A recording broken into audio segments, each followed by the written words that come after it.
Imagine a world where a silent, invisible killer could wipe out half the population of your town in a matter of months. This isn't the plot of a horror movie. It was the reality for millions of people during the mid-14th century. This was the era of the Black Death, one of the most devastating pandemics in human history. So, how did this catastrophe happen? And how did it forever change the world? Let's travel back to the 30s and 40s. The culprit behind the plague was a tiny bacterium called Asterisk, Yersinia pestis asterisk. But this microscopic menace didn't travel on its own. Its primary vehicle was fleas, which hitched a ride on the backs of black rats. These rats were frequent, unwelcome passengers on merchant ships and caravans traveling along bustling trade routes like the Silk Road. In 1347, trade ships from the Black Sea docked in Sicily, and unknowingly, they unleashed hell upon Europe. The disease spread with terrifying speed, manifesting in 3 horrifying forms. The most common was the bubonic plague, named for the painful, swollen lymph nodes, or buboes, that appeared on its victims. Then there was the pneumonic plague, which attacked the lungs and could spread from person to person simply through a cough, making it almost universally fatal. Finally, the septicemic plague infected the bloodstream, causing death so quickly that symptoms barely had time to appear. Within just 4 years, from 1347 to 1351, the Black Death carved a path of destruction across the continent. The impact was apocalyptic. Historians estimate that the plague claimed the lives of 30 to 60% of Europe's entire population. Think about that for a moment in.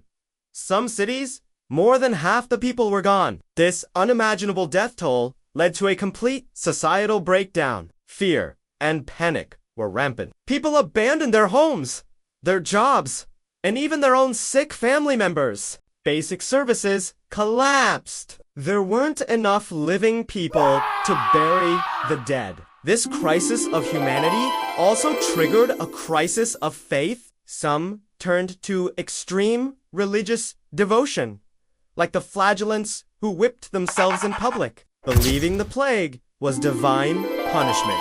Tragically, others looked for scapegoats, leading to horrific, baseless attacks on Jewish communities who were falsely blamed for spreading the disease. But out of this immense tragedy, a new world began to emerge from the ashes. The sheer scale of death had a surprising and profound long-term consequence: a massive labor shortage. Suddenly, the workers who survived were in high demand. The old feudal system, where landlords held all the power over a vast peasant population, began to crumble. For the first time, peasants could demand higher wages, better conditions, and more freedom. The value of labor skyrocketed, and for many, the standard of living actually improved. This shift laid the groundwork for the end of serfdom in Western Europe and the rise of a new middle class.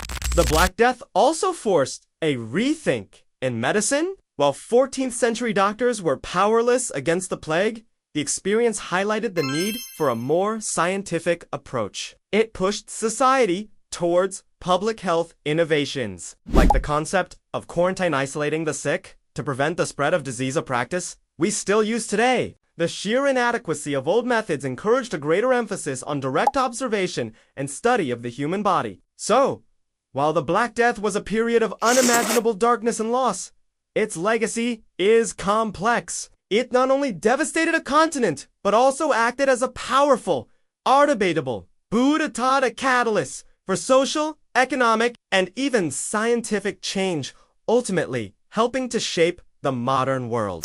Thank you so much for watching. If you found this journey into the past interesting, please hit that like button, subscribe to the channel, and ring the bell so you don't miss our next video. See you next time!